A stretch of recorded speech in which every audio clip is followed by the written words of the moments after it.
বাজারের কিনা শুকনো চালের গুঁড়া দিয়ে আজকে আমি তৈরি করব ভাপা পিঠা, তাও আবার মাত্র 10 মিনিটে। আসসালামু আলাইকুম everyone, welcome to Afsara's mini kitchen. আজকে আমি আপনাদের সঙ্গে শেয়ার করব বাংলাদেশের জনপ্রিয় একটি পিঠা, ভাপা পিঠা। অনেক সময় দেখা যায় এই পিঠাগুলো তৈরি করার সময় ভেঙে যায় বা ফেটে যায়, আবার দেখা যায় কিছুটা ঠান্ডা হয়ে আসলে এই পিঠাগুলো অনেকটা শক্ত হয়ে যায়, খেতে একদমই ভালো লাগে না। আজকে আমি পারফেক্ট ভাপা পিঠার তৈরি করার সকল রকমের টিপস আর ট্রিক্স সহকারে এই রেসিপিটি শেয়ার করব, যেন পিঠাগুলো ঠান্ডা হয়ে যাওয়ার পরেও সফট থাকে আর তৈরি করার সময় যেন এগুলো ভেঙে না যায়। প্রথমে একটা মিক্সিং বোলে আমি নিয়ে নিচ্ছি 3 কাপ শুকনো চালের গুঁড়া। বাজারে যে চালের গুঁড়াটা কিনতে পাওয়া যায় আমি এখানে সেই চালের গুঁড়াটাই নিয়েছি। এবার এখানে আমি নিয়েছি হালকা কুসুম গরম পানি হাফ কাপ, এর মধ্যে আমি দিয়ে দিচ্ছি হাফ চা চামচ লবণ। এবার লবণটাকে আমি পানির সঙ্গে খুব ভালোভাবে মিশিয়ে নিয়েছি। এবার এই লবণ মিশানো কুসুম গরম পানিটা আমি অল্প অল্প করে এখানে দিব আর মিশাতে থাকবো। একসঙ্গে এখানে অনেক বেশি পানি দিয়ে দেওয়া যাবে না, অল্প অল্প করেই পানি দিতে হবে। অল্প করে পানি দিব আর সঙ্গে সঙ্গে এই চালের গুঁড়াটাকে খুব ভালোভাবে মিশাতে থাকবো। আপনারা চাইলে ভিজা চালের গুঁড়া দিয়েও ভাপা পিঠা তৈরি করতে পারেন। ভিজা চালের জন্য পানির পরিমাণটা কম দিতে হবে আর শুকনো চালের জন্য পানির পরিমাণটা বেশি দিতে হবে। চালের এই গুঁড়াটা রেডি করার সময় পানির পরিমাণটা কিন্তু খুবই ইম্পর্টেন্ট। পানির পরিমাণ যদি কম হয় তাহলে কিন্তু পিঠাগুলো ভেঙে যাবে আর ভিতর থেকেও কাঁচা রয়ে যাবে। আপনারা একটু খেয়াল করলেই দেখতে পারবেন আমি ঠিক কিভাবে এই চালের গুঁড়াটাকে পানির সঙ্গে মেশাচ্ছি। এমনভাবে মিশাতে থাকতে হবে যেন চালের গুঁড়াগুলো কোনোভাবেই শুকনো না থেকে যায় কোনো পাশ থেকে। কিছুক্ষণ ভালোভাবে মিশিয়ে নেওয়ার পর এবার আমি একটু চেক করে নিব এই চালের গুঁড়াটা রেডি হয়েছে কিনা। কিছুটা চালের গুঁড়া হাতে নিয়ে মুঠবন্দি করলাম, দেখতেই পাচ্ছেন একদমই শক্ত হয়ে গেছে আর এভাবে ভাঙার চেষ্টা করলেও কিন্তু খুব সহজে গুড়গুড়িয়ে পড়ে যাচ্ছে না, দলা দলা হয়ে থাকছে। তার মানে কিন্তু আমাদের এই চালের গুঁড়াটা রেডি হয়ে গেছে। আমি এখানে হাফ কাপ পানি নিয়েছি, সবটুকু পানি লেগেছে, তবে আপনাদের পানির পরিমাণটা আরো কম বা বেশি লাগতে পারে। এবার আমি 10 মিনিটের জন্য একটা ঢাকনা দিয়ে ঢেকে চালের গুঁড়োকে রেখে দিব একটা পাশে সেট হওয়ার জন্য। 10 মিনিট পর আমি ঢাকনাটা সরিয়ে নিচ্ছি আর দেখতেই পাচ্ছেন আমাদের পিঠা বানানোর জন্য এই চালের গুঁড়োগুলো কিন্তু এখন একদমই রেডি। এখন এখান থেকে আমি অল্প অল্প করে চালের গুঁড়া একটা চালনিতে নিয়ে নিব। এবার এই ছাঁকনির সাহায্যে আমি এই চালের গুঁড়োগুলোকে চেলে নিচ্ছি।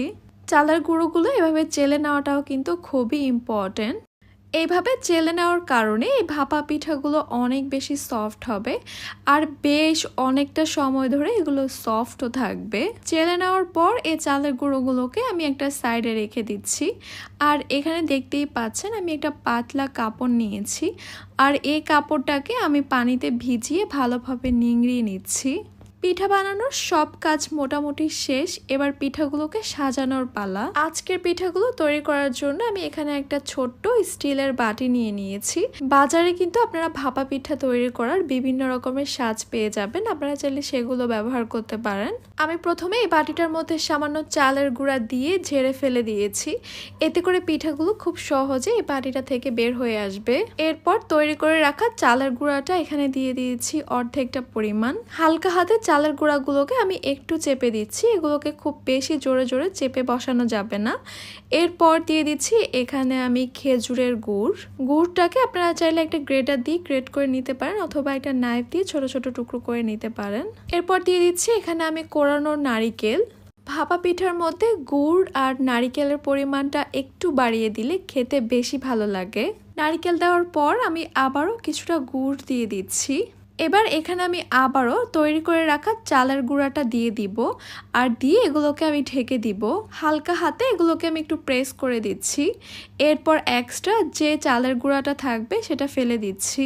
আগে থেকে ভিজিয়ে নিংড়ে নাও পাতলা কাপড়টা দিয়ে আমি এইভাবে ঢেকে দিব। এরপর এগুলোকে আমি একটু মুড়িয়ে নিচ্ছি নিচ থেকে। পিঠাগুলোকে ভাপে দেওয়ার জন্য আমি এইরকম একটা ছাঁকনি নিয়েছি আর আমার মনে হয় এরকম ছাঁকনিগুলো আমাদের সবার বাসায় কম বেশি থাকে। থাকে। একটা প্যানে আমি আগে থেকেই পরিমাণ মতো কিছুটা পানি ফুটতে দিয়েছি। কাপড়টা সরিয়ে বাটিটার মধ্যে হালকাভাবে ট্যাপ করলে খুব সুন্দরভাবে কিন্তু পিঠাটা খুলে আসবে। এরপর আমি আবারও কাপড়ে মুড়িয়ে একটা ঢাকনা দিয়ে ঢেকে দিব। প্রায় 2 মিনিটের মতো আমি একটা পিঠাকে ভাপে দিব। 2 মিনিট পর আমি ঢাকনাটা তুলে নিয়েছি আর এই পিঠাটাকে চুলা থেকে নামিয়ে নিব। যেহেতু এই পিঠাগুলো সাইজের দিক থেকে ছোটও না আবার বড়ও না, তাই 2 মিনিটের বেশি সময় লাগবে না পিঠাটা হতে। আরেকটা পিঠা ভাপে দেওয়ার আগে কিন্তু অবশ্যই পানিটা চেক করে নিতে হবে। পানিটা যদি কমে যায় তাহলে কিন্তু আবারও পানি দিয়ে দিতে হবে। আর এই পিঠা ঢাকার কাপড়টাকে প্রতিবার পিঠা তোলার পরে একবার করে ভিজিয়ে নিতে হবে আর পানিটা চিপে নিংড়ে নিতে হবে। এরই মধ্যে আমি আর একটা পিঠা সাজিয়ে কিন্তু ভাপে দিয়ে দিলাম। একটা পিঠা আমি আপনাদেরকে দেখিয়ে দিচ্ছি। দেখতেই পাচ্ছেন কোনো রকমের ফাটল নেই বা ভেঙে যাওয়ারও কিন্তু কোনো চান্স নেই। গুড় আর নারিকেলের পুরে ভরা ভাপা পিঠা। আমি একদমই সহজভাবে আজকের এই ভাপা পিঠার রেসিপিটি শেয়ার করার চেষ্টা করেছি, যেন বাংলাদেশের এই ঐতিহ্যবাহী পিঠাটি বা জনপ্রিয় পিঠাটি যে কোনো কেউ তৈরি করে সবাইকে খাওয়াতে পারে। দেখতেই তো পেলেন কত কম সময়ের মধ্যে বেশ অনেকগুলো ভাপা পিঠা তৈরি করে নেওয়া যায়। একটা পিঠা ভেঙে আমি আপনাদেরকে একটু ভিতরটাও দেখিয়ে দিচ্ছি। দেখতেই পাচ্ছেন গুড় আর নারিকেলের পুরে ভরা ভাপা পিঠা। আমার মনে হয় আমার আজকের এই ভাপা পিঠার রেসিপিটি দেখার পর ভাপা পিঠা তৈরি করতে আপনাদেরকে আর কোনো সমস্যার মধ্যে পড়তে হবে না। আশা করছি আমার আজকের রেসিপি আপনাদের কাছে খুবই ভালো লেগেছে আর সহজও লেগেছে। তাহলে আজকে এ পর্যন্তই। সবাই অনেক বেশি ভালো থাকবেন, সুস্থ থাকবেন। আল্লাহ হাফেজ।